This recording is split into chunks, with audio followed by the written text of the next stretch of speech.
ಮುಖ್ಯಮಂತ್ರಿ ಸಿದ್ದರಾಮಯ್ಯನವರ ಸರ್ಕಾರದ ಸಚಿವ ಶಿವರಾಜ್ ತಂಗಡಗಿ ವಿರುದ್ಧ ಕಾನ್ಸ್ಟೇಬಲ್ನ ಕುಟುಂಬದವರು ಪ್ರತಿಭಟನೆ ಮಾಡಿದ್ದಾರೆ. ಎಲ್ಲಿಗೆ ಬಂತು ವ್ಯವಸ್ಥೆ ನೋಡಿ. ಸಚಿವ ಶಿವರಾಜ್ ತಂಗಡಗಿ ವಿರುದ್ಧ ಕಾನ್ಸ್ಟೇಬಲ್ ಪೊಲೀಸ್ ಹೆಡ್ ಕಾನ್ಸ್ಟೇಬಲ್ ಕುಟುಂಬದವರು ಪ್ರತಿಭಟನೆ ಮಾಡಿದ್ದಾರೆ. ವಿಷದ ಬಾಟಲ್ ಹಿಡಿದು ಸಚಿವರ ಮನೆ ಮುಂದೆ ಪ್ರತಿಭಟನೆ ಮಾಡಿದ್ದಾರೆ. ಸಚಿವ ತಂಗಡಗಿ ಸ್ವಜಾತಿ ಪ್ರೇಮ ಸಚಿವರ ಮನೆ ಮುಂದೆ ಹೆಡ್ ಕಾನ್ಸ್ಟೇಬಲ್ ಕುಟುಂಬದವರು ಧರಣಿಯನ್ನ ಮಾಡಿದ್ದಾರೆ. ಆಮೇಲೆ ಪೊಲೀಸರು ಬಂದ್ರು. ಆ ವಿಡಿಯೋ ತೋರಿಸ್ತೀವಿ ಈಗ. ಪೊಲೀಸರು ಬಂದ್ರು, ಎತ್ತಾಕೊಂಡು ಹೋದ್ರು.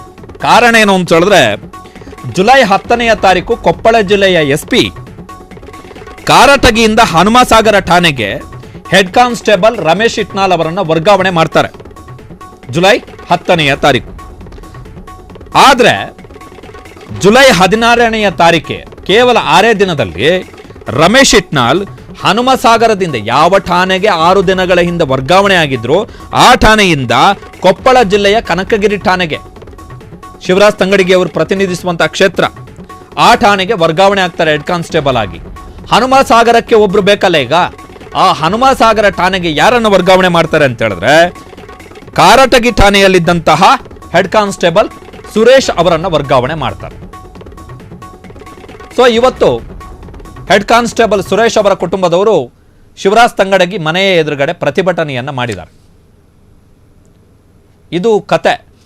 ಕಾರಣ ಏನು ಅಂತ ಹೇಳಿದ್ರೆ, ಯಾಕೆ ಶಿವರಾಜ್ ತಂಗಡಗಿ ಒಬ್ಬ ಹೆಡ್ ಕಾನ್ಸ್ಟೇಬಲ್ ವರ್ಗಾವಣೆಯಲ್ಲಿ ಕೈ ಹಾಕಿದ್ರು ಅಂತ ಹೇಳಿದ್ರೆ, ಸ್ವಜಾತಿ ನನ್ನವರೇ ಅಂತೇಳಿ. ಸೊ 6 ದಿನ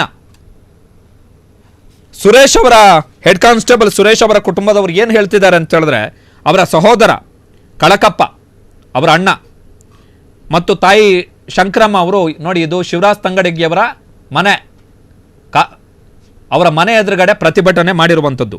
ನಮ್ಮ ಅತ್ತಿಗೆ ಹಾರ್ಟ್ ಪ್ರಾಬ್ಲಮ್ನಿಂದ ಬಳಲ್ತಾ ಇದ್ದಾರೆ, ಬೆಳಗಾವಿ ಆಸ್ಪತ್ರೆಯಲ್ಲಿ ಚಿಕಿತ್ಸೆ ಕೊಡಿಸ್ತಾ ಇದ್ದೀವಿ. ನಮ್ಮ ತಾಯಿಗೆ ವಯೋಸಹಜ ಕಾಯಿಲೆ ಇದೆ, 2 ವರ್ಷದ ಮಗು ಇದೆ. ಇಂತಹ ಸಂದರ್ಭದಲ್ಲಿ ಯಾವುದೇ ತಪ್ಪು ಮಾಡದಿದ್ದರೂ ನಮ್ಮ ಅಣ್ಣನನ್ನು ಅಂದರೆ ಸುರೇಶ್ ಅವರನ್ನು ಅಧಿಕಾರದ ಪ್ರಭಾವ ಬಳಸಿ ವರ್ಗಾವಣೆ ಮಾಡಿದ್ದಾರೆ ಹನುಮಸಾಗರಕ್ಕೆ.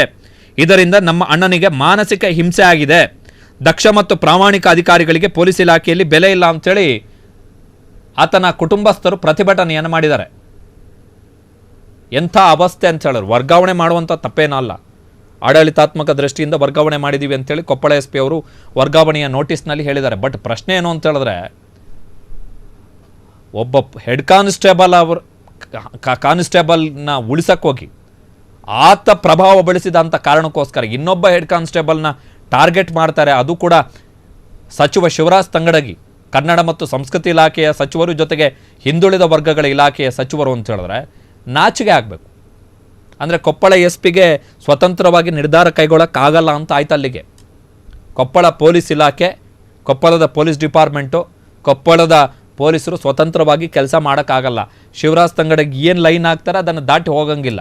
ಇದು ಬೇಕಾ? ಇದು ಏನು ರಮೇಶ್ ಇಟ್ನಾಳ್ ಹನುಮಸಾಗರಕ್ಕೆ ವರ್ಗಾವಣೆ ಆಗಿದ್ದಿದ್ರೆ ಏನಾಗ್ತಿತ್ತು? ಏನು ಅಲ್ಲಿ ಆ ಠಾಣೆಯಲ್ಲಿ ಕೆಲಸ ಮಾಡೋಕ್ಕೆ ಏನು ಇರಬೇಕಾಡಿತೈತಾ? ಏನು ಸಮಸ್ಯೆ ಇತ್ತು ಅಲ್ಲಿ ಏನಾದರೂ?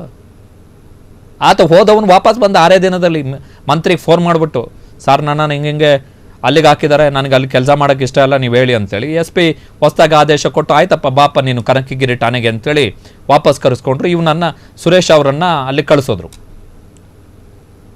ಇನ್ನು ಏನು ಪ್ರಾಮಾಣಿಕರಾಗಿ ಕೆಲಸ ಮಾಡ್ತಾರೆ ಕೊಪ್ಪಳ SP? ಹಾಗಾದರೆ ಇನ್ಎಫೆಕ್ಟಿವ್ ಅಂತ ಆಯಿತು. ಕೊಪ್ಪಳ SPಯ ಕೈಯಲ್ಲಿ ಏನೂ ಇಲ್ಲ. ತಂಗಡಗಿ ಫೋನ್ ಬಂದರೆ ಅದ್ರ ಪ್ರಕಾರ ಕೊಪ್ಪಳ SP ಕೆಲಸ ಮಾಡಬೇಕಷ್ಟೆ. ಪ್ರತಿಭಟನೆಯನ್ನು ಮಾಡಿದ್ದಾರೆ ವಿಷ ಹಿಡ್ಕೊಂಡು. ಆಮೇಲೆ ಅವರು ಪೊಲೀಸವರು ಬಂದರು. ಅವರು ಬಂದು ಅವರ ಇಲಾಖೆಯ ಒಬ್ಬ ಸಹೋದ್ಯೋಗಿಯ ಕುಟುಂಬಸ್ಥರು ಪ್ರತಿಭಟನೆ ಮಾಡ್ತಿದ್ರಲ್ಲ, ಅವರನ್ನು ಎತ್ತಾಕೊಂಡು ಹೋದ್ರು ಪಾಪ. ಇದು ವಿಚಿತ್ರ ಆಯಿತು. ಕ್ಷಣ ಕ್ಷಣದ ಸುದ್ದಿಗಳಿಗಾಗಿ ಫ್ರೀಡಂ ಟಿವಿ ಸಬ್ಸ್ಕ್ರೈಬ್ ಮಾಡಿ, ಲೈಕ್ ಮಾಡಿ ಹಾಗೂ ಫಾಲೋ ಮಾಡಿ. ಹೊಸ ಸುದ್ದಿಗಳ ನೋಟಿಫಿಕೇಶನ್ಗಾಗಿ ಬೆಲ್ ಐಕಾನ್ ಮೇಲೆ ಕ್ಲಿಕ್ ಮಾಡಿ.